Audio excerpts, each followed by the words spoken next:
Hey guys, this is the Nemesis Coupe back with another video, and today I'm going to be showing you how to calibrate your lane watch camera on your 2014 to 2015 Honda Civic, as long as it has the lane watch camera on the passenger side mirror and this touchscreen. So what you're going to want to do is you're actually going to want to print out that, which I'll show you in a second in full.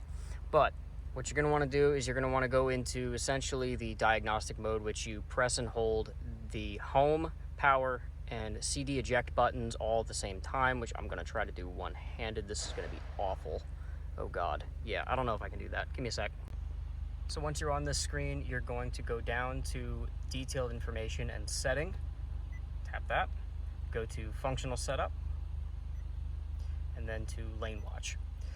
From here, now I already went ahead and did it, but you're going to hit aiming start, and it'll pull up the camera, press the switch, and it'll begin aiming.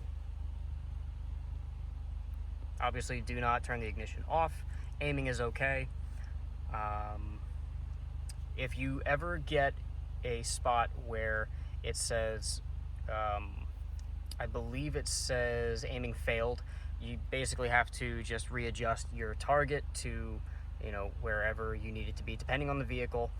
But specifically for these Civics, I ended up actually putting it about 30 inches-ish back and about 10-ish inches up off the ground.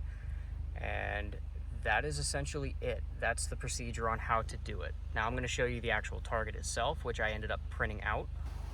And here is the target. So I basically just ended up putting this in Google Docs and expanding it and printing it out so that it was larger, so that the camera would actually be able to read it. Now, the only time you would ever calibrate the camera is if you replace the mirror with the camera, move or replace the door. Anytime the camera's position changes, you have to calibrate it with this target.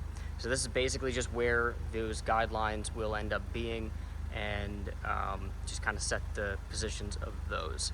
Hope this video helped you guys, and I'll see you guys next time. Don't forget to like and subscribe.